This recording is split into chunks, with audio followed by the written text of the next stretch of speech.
আহমদুল্লাহ যে শুধু ওয়াজে বক্তব্য করে। আচ্ছা আপা, এবারে ওয়াজ করে তাতে আপনার কি সমস্যা? বুঝলাম না কেন আপনি এগুলা করতেছেন, বলেন। সে কি করে? মানুষের কাছ থেকে খয়রাত করে বেড়ায়, খয়রাত করে মূলত চলে। হ্যাঁ আপা, কি বুঝলাম না, এলে ভিক্ষা করে মানে বুঝলাম না। আচ্ছা আপনি যে এই যে ফার্ম গেটে ব্রিজের উপরে বুকরা পরে রাইতে কার হইতেন, এগুলা কি আমরা কইছি কিছু? আমরা তো কই নাই।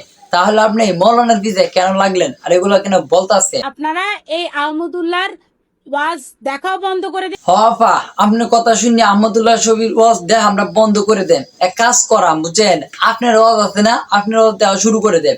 এখন হুজুরার ওয়াজ আর দেখলে চলতো না, এখন আপনার মতো মানে বাজে মহিলাদের ওয়াজ শুনানো লাগবে। আর সরকারের কাছে আমি আহ্বান জানাবো, আহমদুল্লাহ যতগুলো ফেসবুক ইউটিউব পেজ আছে সব বন্ধ করে দেন। সরকারের কাছে দুর্জাবি জানাইতেছি আহমদুল্লাহ ছবির ফেসবুক পেজ গুলো সবকিছু বন্ধ করে দেওয়া, কারণ হুজুরের ওয়াজ দেওয়ার কারণে আমার কাস্টমার কমে যাইতেছে। এর লাগে সরকারের কাছে দুর্জাবি জানাইতেছি, ঘন্টার পর ঘন্টা কার হয়ে থাকে তাও কাস্টমার পায় না। এই জন্য বলতেছি যে হুজুরের ওয়াজ দেখা বন্ধ করে দিতে হইব। আজকে সে কি বলেছে? বলেছে যে যদি শরিয়া আইন প্রতিষ্ঠিত করা যায়। হ্যাঁ আপা, শরিয়া আইন চালু লইলে আপনি কিতা হইব কোন তো শুনি, আপনার মুখ থেকেই বলেন আমরা শুনি, নাহলে তো বুঝতাম না বিষয়টা আর কি। তাহলে আর কোনো হবে না। এটা আবার কি ধরনের কথা? 7 বছর শরিয়া আইন বলতে কি বুঝান আপনারা? শরিয়া আইন চালু করা যাইতো না।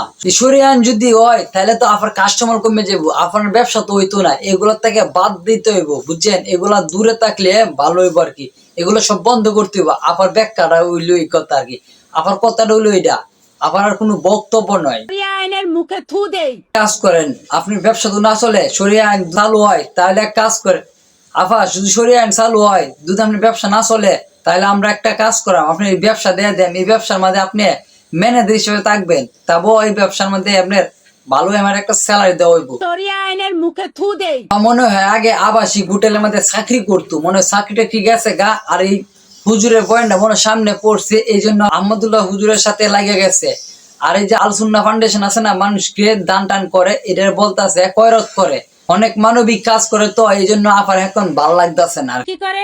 মানুষের কাছ থেকে খয়রাত করে বেড়ায়। এই আপার এই বিষয়গুলো ভালো লাগছে না। আহমদুল্লাহ শফি কিন্তু অনেক দুর্যোগের মধ্যে কাজ করছে, যেমন বন্যা টন্যার মধ্যে কাজ করে, ত্রাণ বিতরণ করে, অনেক বেকার যুবক রেখে কর্মস্থান করে দেয়, অনেক প্রতিবন্ধী মানুষকে অটোরিক্সা কিনে দেয়। এগুলা কিন্তু আপার সহ্য হয়ে যাচ্ছে না। এতে কি বোঝা যাচ্ছে, কয়েকটা আবাসিক হোটেলের এই জন্য মনে হয় আপার ভাল লাগবো, এই বিষয়টা নিয়ে মনে হয় কথা বলতে আছে। আপনারা এই আহমদুল্লাহর ওয়াজ দেখাও বন্ধ করে দিন। দেখছেন নি, এখনো বলতেছে আহমদুল্লাহ শফির ওয়াজ গুলো বন্ধ করে দিয়ে ফেজ গুলো ডিলিট করে দিত, মানে সরকারের কাছে দাবি জানাচ্ছে।